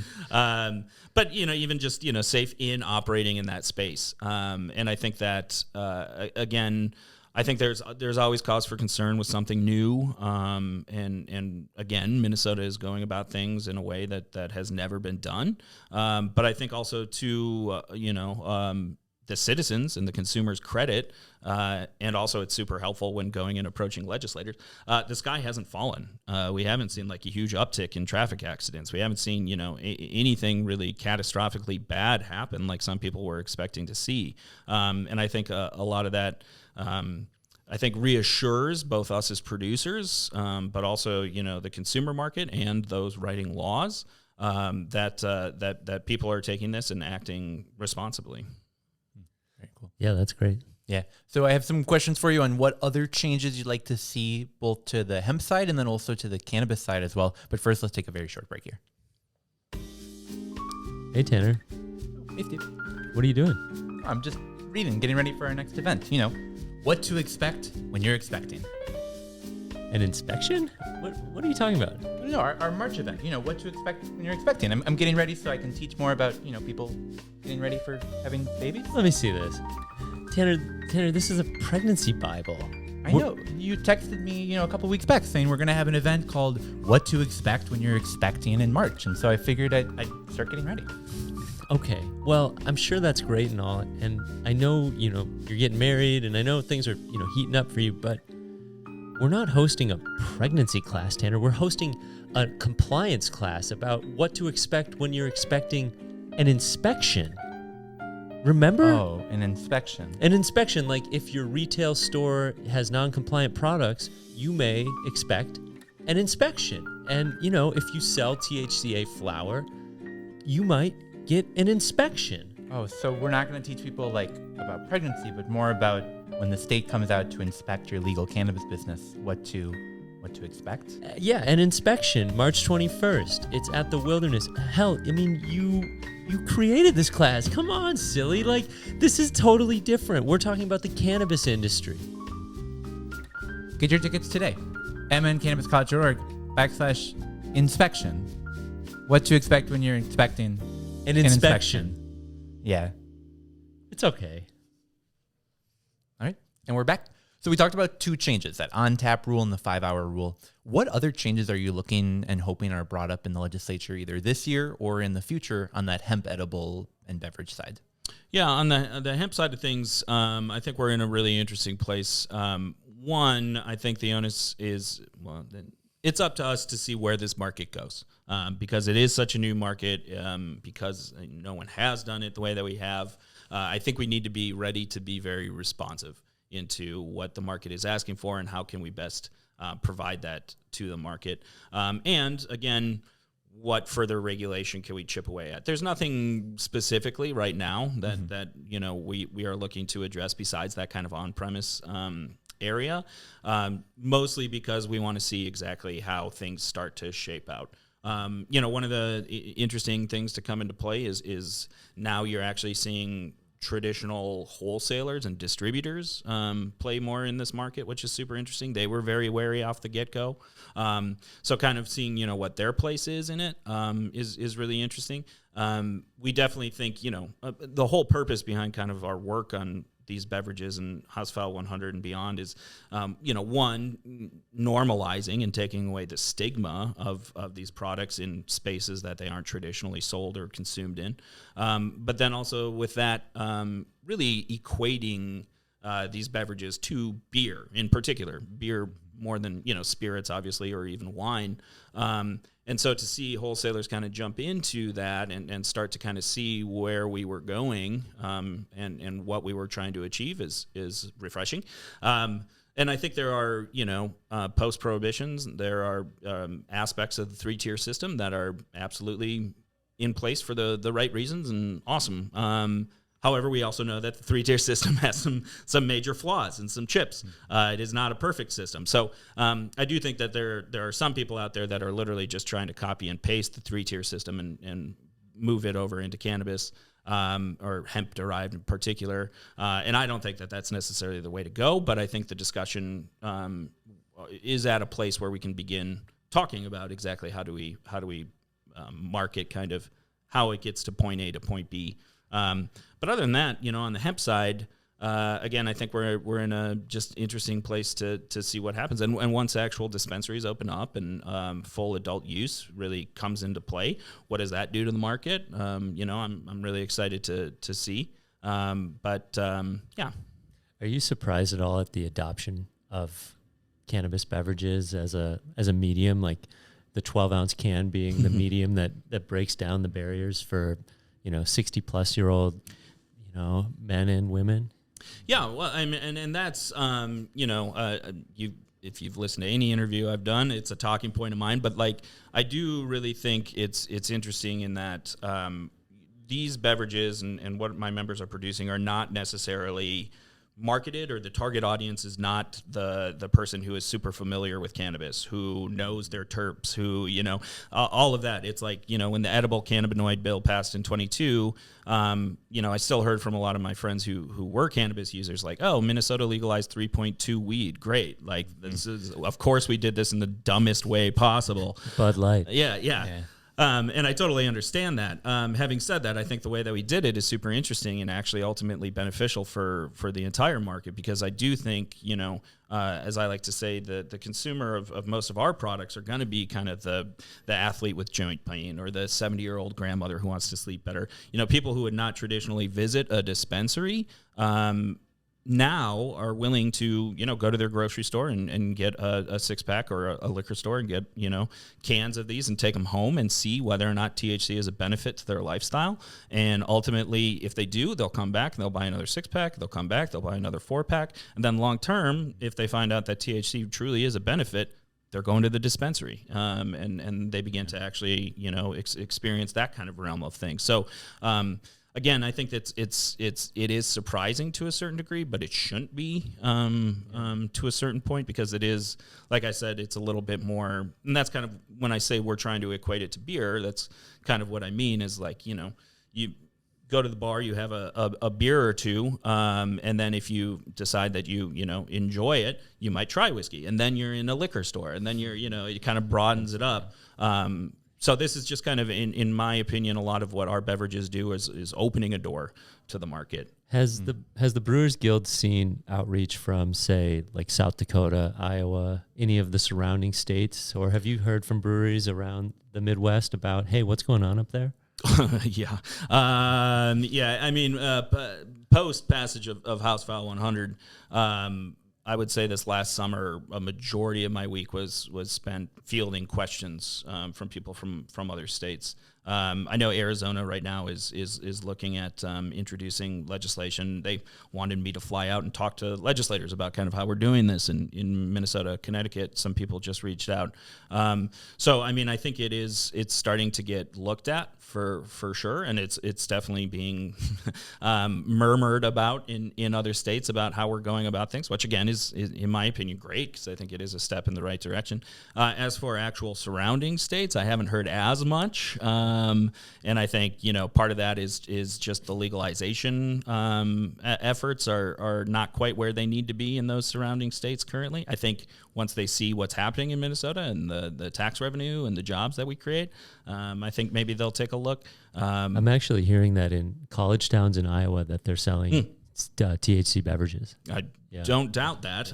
College Town would be a fine place to do it. But I think it is really interesting because there is a fair amount of states across the country that ultimately are operating in this super gray area. And I know especially a lot of actual kind of Republican-led states are really taking a hands-off approach. They basically, especially with these hemp beverages, are just saying basically, the federal government, according to the Farm Bill of 2018, says that these are fine, so they're fine. We're not going to regulate them any further, which, I think opens up the market, and that's great. But at the same time, for us in Minnesota, it was like, it's a very beautiful open market. Now, how do we make it safe, and how do we make sure the doses are right, and how do we actually label this correctly? So taking the first step of actually, putting our foot forward and saying, not only is this legal, but it should be legal and regulated, and as a state, let's actually get money from it that we can put back into regulation. Mm-hmm. Sure. So one parallel that people have made is looking at the micro business license that was created in House File 100 and sort of that craft tap room, the culture that really was sort of built up in Minnesota over the last decade or so. You perhaps know the alcohol industry better than any of our guests that we've had on. And also, cannabis. And I was curious a little bit on your thoughts on if you see any parallels between those two, if you see perhaps in the future a similar culture developing around that micro business on-site consumption sort of environment, or sort of what your thoughts are on what adult use might bring to our industry as it is today. Yeah, absolutely. I do see very strong parallels in especially the craft brewing community and the cannabis community. And more than anything, and I think you bringing the micro business up is important. The community is that part, is that connecting dot. As I like to say, especially during the pandemic, as craft brewers, we take care of our community, and in turn, the community takes care of us, which we saw people coming out and buying, beer to go throughout the pandemic when our tap rooms were closed. If you're not actually caring about the people that, you are surrounded by, then I think you're in trouble in this type of business model. And so I think that definitely is crossover and I think important to both those who celebrate cannabis as well as craft beer.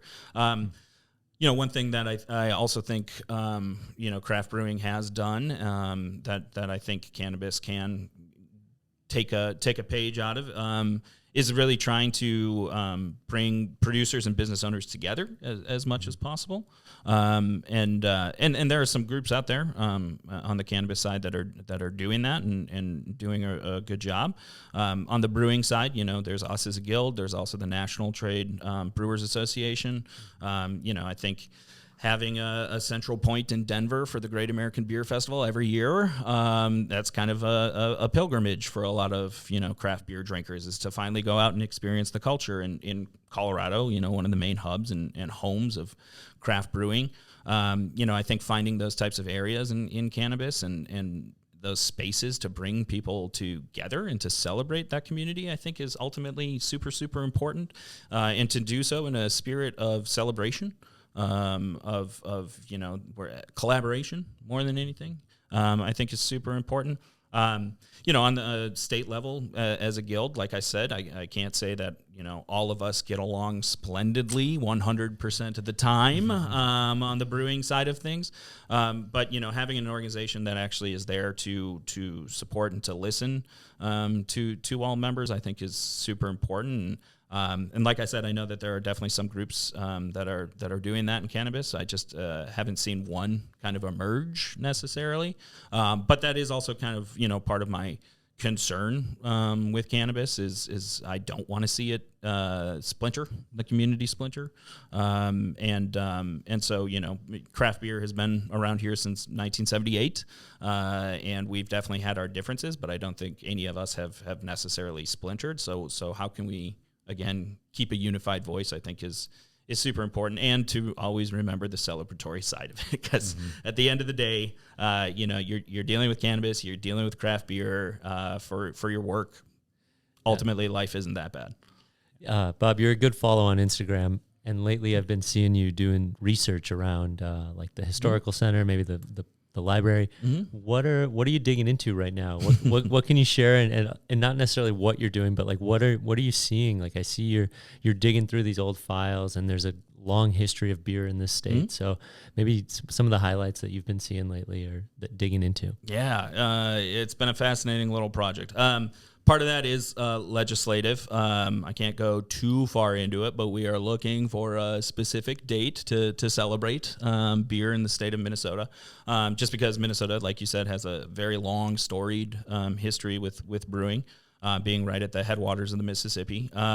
So I've been doing a lot of research as to the very old brewers who, the first one was Anthony Yorg in 1848, so 10 years before Minnesota became a state. Still can't find the specific date they opened up, but we're working on it. And then, seeing past that, I mean, a lot of people don't realize, but actually before Minnesota was a state, we had a territorial prohibition that only lasted a couple of months before it wasn't even a Supreme Court at that time, but one of the judges struck it down as unconstitutional. Diving into some of those type of particular histories. But then on top of that too, I'm a St. Paul boy, born and raised, and Minnesota is the land of sky blue waters. Hamm's was one of the, I believe, top 5 breweries in the United States there for a little while. So really celebrating the culture and the impact that had on brewing. I very much love like old 1950s, 60s brewing advertisements. That kind of stuff hits me in a deep nostalgic way, and I don't exactly know why, but finding out kind of some of the more history of Hamm's and some of those larger breweries. I mean, it's fascinating too how much Hamm's supported their workforce. And how they were ingrained in the community. I mean, the St. Paul Winter Carnival was basically funded by Hamm's for years. Even when they moved they had 2 breweries out in California, they would have, parade floats at the Rose Bowl every year. Like, I mean, it was a very strong history. And even when you look online at some of these, old timers, when you hear people whose father or grandfather worked at Hamm's, like all of them had a wonderful experience, and that the brewery really took care of them in the east side of St. Paul. And again, it is kind of that community mentality. It's a much larger business that's doing it, but it still maintained that kind of community connection. And so kind of remembering that and connecting that to the small spirit that is American craft beer now, where again do we intersect, I think is super important. But it was interesting on my Instagram, somebody, a cannabis colleague, reached out, was like, this is pretty cool. And, I messaged them back. They own a business. I was like, well, imagine in 110 years when somebody's looking back at these and they see a flyer of yours, this is a whole new industry that there will be history on, in particular in Minnesota, because of the way that we've kind of gone about things. Yeah, we love it. We have a training manual that is, and the recording of this just coming out, but by the time this podcast come out, will already be out. That includes a little bit of sections about the history of hemp here in Minnesota. And similar to alcohol, it's one of those things that just sort of interweaves into Minnesota history in spots you might not expect. And, we have like advertisements from newspapers back in like the early 1900s saying like grow hemp for profit, come to Minnesota. Hell yeah. It's a Jackson, long Minnesota. history. Yeah, exactly. Blue looking forward Earth, to like that, all yeah. these places. So, Blue Earth was one, really. Yeah, it's a huge spot out of there. You had Canico Inc. You had Kempka. Don't quote me on that. I'll get you the names afterwards. But yeah, a long history of hemp, and spent a decent amount of time at that Gale Family Library as well. Oh yes, similar that's stuff, so. awesome. It is. It's a weird library, but yes, yeah. I had to do They some bring it out in research the on. carts, and yeah. Yeah, it's a process. So if anyone wants to do research, come talk to Tanner and I, apparently, because you don't just walk in there and say, "Can I get a book?" All right, well, sort of wrapping up Speaking of today. books, Yeah. So wrapping up a little bit today, you mentioned your Instagram page is a place to go and get some information, but where else would you send people to go and connect with you to learn a little bit more about your organization or just to get in touch with you? Yeah, I mean, mncraftbrew.org is the guild's website, and definitely, check it out, especially for a lot of our events and whatnot. All the ticket sales go through there. We do, at one point, we had a policy page, trying to get that kind of back up and running, to kind of just lay out, some of the legislative stuff that we're working on. But it's not currently active, so don't go there yet. But other than that, I think, social media is a good place to follow me personally if you want. It's not that great of a follow, but it is a follow. And I do post about the legislative process. But also, I would say, at the end of the day, if you want to keep up with kind of what's happening in the industry, go visit your local tap room and get either an IPA or a THC beverage. Because at the end of the day, it really is about that kind of, hand across the bar that's serving you that we're about. And, maybe you'll come across one of the members that isn't doing THC and has no idea what we're doing. But for the most part at this point, most breweries are at least kind of kept up to speed as to where we're at and kind of where we tend to go. Awesome. Well, thank you again so much for coming out today. We really appreciate it. No, thank you for having me. Pleasure, gentlemen. Thanks, Bob. We're thrilled to announce the launch of the Friends of the Minnesota Cannabis College program, a unique opportunity for individuals and businesses alike to play a pivotal role in shaping the future of cannabis learning and industry networking in our state. By joining as a friend, you're not just supporting our mission to foster a sustainable and inclusive cannabis community, you're gaining exclusive access to a comprehensive curriculum, expert-led workshops, and a vibrant network of professionals, educators, and advocates. Whether you're a curious newcomer, a passionate enthusiast, or a seasoned professional, there's a level of friendship tailoring just for you. From seedling friends to best buds, each tier offers a unique benefit designed to grow your knowledge, connect you with like-minded individuals, and open doors to new learning. And for businesses, our partnership levels provide unparalleled access to training, promotional opportunities, and exclusive events, setting the stage for your success and your team in Minnesota's flourishing cannabis market. Join our vibrant community today as a friend of the Minnesota Cannabis College and help us to cultivate a brighter future for cannabis education and advocacy. Become a friend today at mncannabiscollege.org/friends. We'll see you soon. Alrighty, and we're back. So during this final segment, guys, you all, the listeners, the viewers, sent in questions for you all, the co-hosts. So we're going to be asking you some that people sent in, either about cannabis or otherwise. And if you guys have a question that you want to send in for any of us here, any of the people that have been on this show, pod@mncannabiscollege.org. You can send that over. We love to hear from you. Send over your questions, cannabis related, or as you'll hear tonight, otherwise. Yeah. So, Steve, the first one that we sent in was for you. It said, I loved attending your event and really, really want one in my area. Do you guys ever go on the road, and how do I get you to come to my town? Yeah, so far we've been to Duluth, and we're going to Brainerd in 2 weeks, and we're open to going to Moorhead, or, if there's a demand and we can plan it, I'd love to work with local organizers to make something happen. I'm really excited. The Brainerd event is coming on quick, March 23rd. It's at a private bar and restaurant. We're just about at capacity. And just because you're not in the Twin Cities doesn't mean you don't have a passion or love for cannabis. So we want to defy that rumor or that stigma around, oh, well, you guys don't do any events outside of Minneapolis. Well, we want to. Mm-hmm. Yeah, right. So reach out. We'll throw your email in the show notes so people reach out to Steve directly. Oh, yeah. Send a DM. I'm checking things. Check it out. Sweet. Nice. Awesome. Well, thanks again for sending that question in. That one came from Brainerd, so we're looking forward to seeing you guys. Thanks, Luke. All right, next one that we got. This one is actually for you, Marcus. And this sort of hints at something that we talked about in an interview earlier that we recorded today that you guys will be hearing in a couple of weeks here. But it also relates to some recent news that we've seen in Minnesota. We've got this psychedelic medicine task force that's looking at how additional plant medicine should be treated here in Minnesota. You know, you've been in the industry for a while on the legalization side of cannabis and also on the legalization side of mushrooms. Do you think in the next couple of years we'll see any additional movements here in Minnesota? I mean, what are your vibes on that? Well, I know for certain that the Psychedelic Medicine Task Force will put forward a proposal to legalize psilocybin, which is the sacred mushrooms, and it may be in synthetic through the medical model, unfortunately. But psilocybin, MDMA, and LSD, I believe.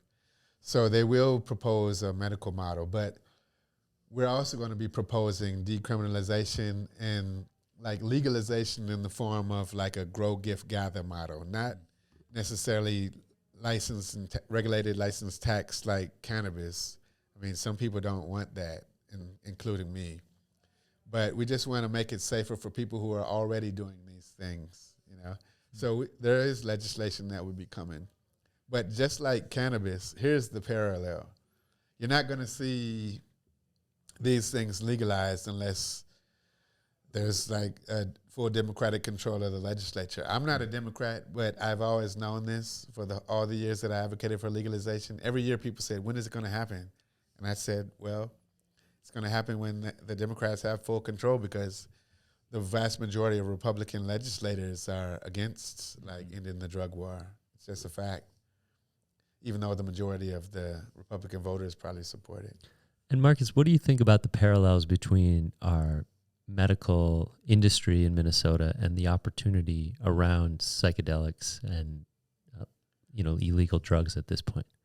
I mean, just like we saw with the medical cannabis in the beginning, which passed in 2014, 10 years ago, like for many years it was extremely restrictive, so it excluded the vast majority of people who were cannabis consumers or who may have wanted to become a legal cannabis consumer. Yeah.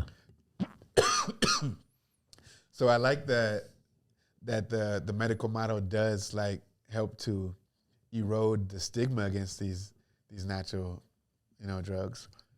Yeah. But I don't like that it'll continue to subject the majority of people to, being at risk of criminalization. It kind of feels like the 80-20 rule when you look at the paradigm, or you look at the existence of medical cannabis in Minnesota. Like maybe the medical cannabis served 20% of the people, while 80% were left still having to go through the traditional market. And now, yes, maybe we'll see synthetic psilocybin, but 80% of the people that use psilocybin are probably going to be using it from plants grown locally in their circles of community. Yeah, well, and that's one thing that I've really been learning a lot about, not on the personal level, but just more on the educational level of just like cannabis, it's something you can grow at home, have pretty easy access to. Mushrooms is not too much different than that. It's also a living organism that grows and, something you can grow, not Fun. Legally, but... Fun guy. Yeah, very fun. The cubensis species is what is the type that most people experience with the mushrooms. It's very domesticated, so they are out here. Mm-hmm. Yeah, very cool. Well, thanks for sharing that, Marcus. Just yesterday, so as of recording, we're on Friday. Yesterday on Thursday, the FDA gave breakthrough therapy status to LSD, or a certain type of LSD, when a study came out and showed it had significant impacts on people's long-term anxiety. And I think the more we learn about some of these substances, the more that we see that perhaps they do have medicinal roles in our lives, and that Schedule 1, Schedule 2 role isn't exactly the most appropriate for them. I think I've heard that the feds are going to legalize MDMA potentially in August or September. And I've tried it a few times, and it has tremendous therapeutic potential. It's pretty amazing. It's an empathogen.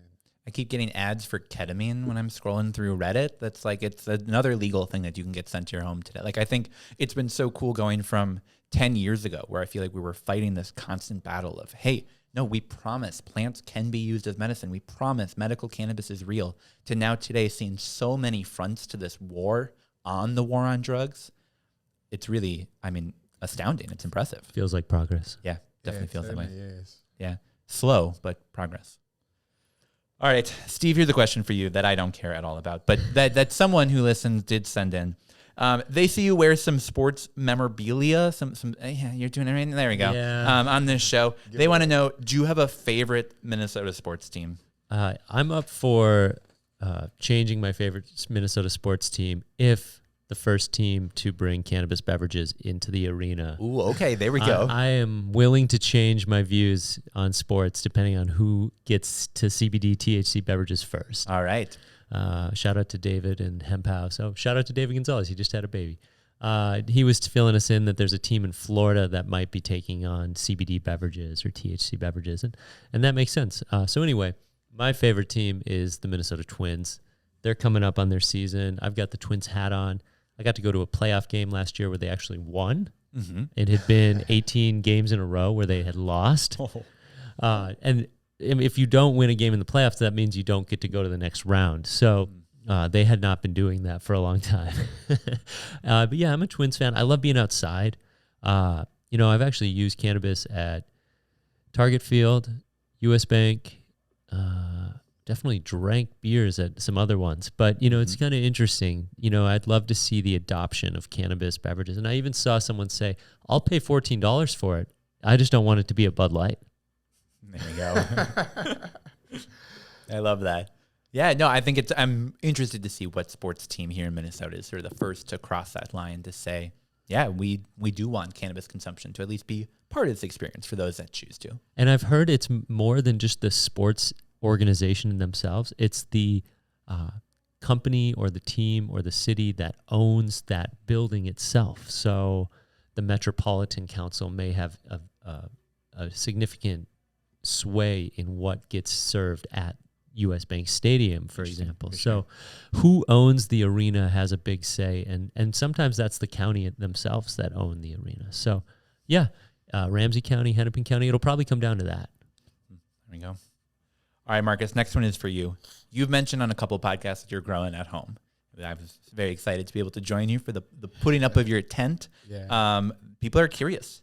How's your first grow been going? It's been a couple of weeks now. How are the plants? We'll ask the question first. Are the plants still alive?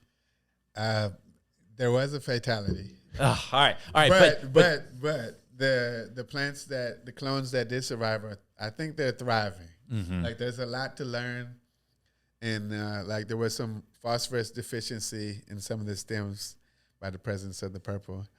So we added some calcium, magnesium last night, and some silica.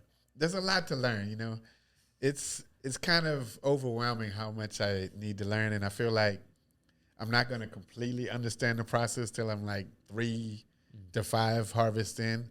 For sure. But it's a lot of fun, and it's like a spiritual practice. It just gives a different perspective. As a longtime consumer, I'm just excited to be able to consume something I grow, garden to table. Mm-hmm. And I feel like growing cannabis at home is like a gateway to gardening. I feel like it's going to lead to me growing produce in my backyard that I can eat, and also like non-smokable flowers. I've got some tomato cuttings if you want. Yeah, definitely. I would love that. I have a place in my backyard. Yeah, outdoor, baby. Mm-hmm. Yeah, definitely.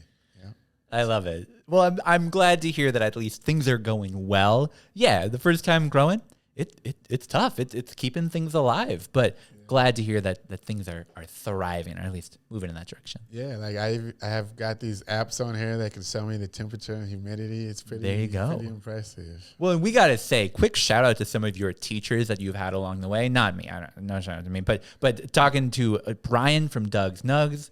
You went to a class with Matt Robidoux, with Stephen Cornell. You've had Dr. Dabbs. Like, honestly, you perhaps have some of the best growers in Minnesota. I know. Individually helping you how to grow your home grow plants. Like, that's pretty cool. He got Loggy Blommed. Yeah. Oh, yes. Oh, my God. My God. Kat Franklin, cannot forget to give a shout out. Stephen Egan. I mean, like, really, the list of people that have helped you with your home grow is getting impressive. I mean, it's crazy. You could have an entire panel with just these people all giving guidance on where did you find these people? The Minnesota Cannabis College. Pew, pew, pew. Bam! We got a class coming up. I don't know if you guys have heard, mncannabiscollege.org/grow big. Dr. Dabbs, Matt Robidoux, they can be your teachers too. Come and learn how to grow really big plants. Not the little one. No, not the All right. Well, we're getting to a long episode. Let's put a wrap on this. We got one final question here, and this one is actually for everyone. People are looking for some music to be enjoying while they're enjoying their cannabis. Do you guys have an album or a band recommendation that you'd like to depart to the Minnesota cannabis community here? I'm going to go with Weezer, the Blue Album. Okay, there we go. I like it. Weezer, the Blue Album? Yeah. Yeah, I have no idea. I'm going to have to check that out. I saw Weezer live once. That was a fun show. Nice. Oh, What yeah. genre is that? Alternative rock. Okay. Weezer, the Blue Album. Nice. I'll check it I'll out. send you a link before we leave. How about you? I think for me, I really love live music. I think even if it's a recording of live music, it captures it well. This is going to sound so cliche. Fish on New Year's Eve played a New Year's Eve show. They played a knockout of a show, playing some classics. If you're a Fish fan out there, they played all of Gamehenge all in a row. It was astounding. I was in tears in my living room. Really recommend people go check it out. You can watch it on YouTube. It's the live stream of it. Some really good music and a fun time. I would recommend the Killer Mike album that came out last year. And Album of the year. won a few Grammys recently. I mean, that's a masterpiece. I love that album. Yeah. I saw it at First Avenue. Were you there? Yeah. Oh my God, that was amazing, dude. That was a great Man, album. it's a spiritual experience. That's the only First Avenue concert I went to last year, and I specifically went to that knowing it had the potential to win the Grammy. That Yeah, it was a masterpiece. Like when I first heard it, I was like blown away. Like I played it repeatedly. the Andre 3000 feature on there with not Juvenile, but that's a crazy song. Scientists and engineers. Scientists and Engineers. I have to say, people should look up Ali Farka Touré, he's a guitarist from Mali, West Africa. He's passed on, but that music is psychedelic. It's amazing. I've been addicted for like 6 weeks. I love it. Well, if you've listened this far into the episode, leave a comment below on what music you're listening to. If you're enjoying your cannabis, maybe you're sipping a cannabis beverage in the morning, getting started with your day. Maybe you're enjoying a smokable or a vaporizable product at night. Maybe you're, I don't know, whatever be it. Drop us in the comments. We're curious to know what album, what songs, what band would you recommend? Yeah. Turn us on to something. Yeah. And then, as always, if you have questions that you want us to answer on here, we do these mailbags every so often. People can send them in pod@mncannabiscollege.org or info@mncannabiscollege.org. Either one. And we'll get the questions. We'll bring them here to the studio. We'll ask you guys, and we'll give you the answers. We love you guys. We really appreciate all the support we've been getting, and we want to keep growing this podcast. Yeah. Shout out to all our friends. Yeah. Oh, for reals. Oh, well, guys, that's all we got for today. Another episode in the bag. And I think a good one. That was number 24, right? Yeah. Next one is 25. Can you believe we're getting really close to... I mean, we're Pretty been big so numbers. busy. I feel like we're going to hit 100 before 2025. Mm-hmm. It's Yeah. pretty putting in work. We're going to be older than Tanner in like a month. Yeah. we're getting less than that. We're getting real close, All right, well, let's leave it there. Guys, thank you so much for listening today. Thank you so much for watching. Whatever it is that you're consuming our podcast on, we appreciate it. We're going to be back in your feeds next week with an interview with Jeff Brinkman of Superior Cannabis up in Duluth. Really interesting interview, talking a little bit more about his business, his views on the legislative process, and just sort of more of his guidance as a small business owner here in Minnesota. But in the meantime, you can find us on Facebook, Instagram, Reddit, LinkedIn, YouTube, TikTok, Google Business. You can join our newsletter, any of these. Hear more about some of the stuff that we're doing. But most of all, subscribe to our YouTube page. Come on here, check out some of our interviews, check out some of our podcast episodes, check out some of the products that we try. We think it's a pretty cool way of connecting with some of the work that we're doing here to help educate people here in Minnesota on cannabis. So thank you guys for tuning in. Thank you, Steve and Tanner. Yeah, thank you, Marcus. We'll be back in your feeds just about a week.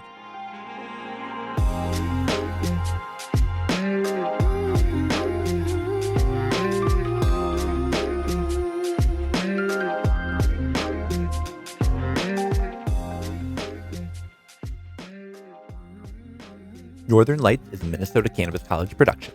This episode was produced by me, Tanner Barris, and by my co-hosts John Barty and Marcus Harkis. Production assistance from Shayna Payton and Steve Eigenman. Today's episode is presented by North Star Law Group, your trusted partner in Minnesota's burgeoning legal cannabis industry. The information provided in this podcast does not and is not intended to constitute legal advice, but is instead for general information purposes only. Information shared may not constitute the most up-to-date or legal information. No listener should act solely on the basis of information provided without first seeking their own legal counsel. The opinions and views expressed on this program are those of the speakers and do not necessarily reflect those of the Minnesota Cannabis College. Please listen responsibly.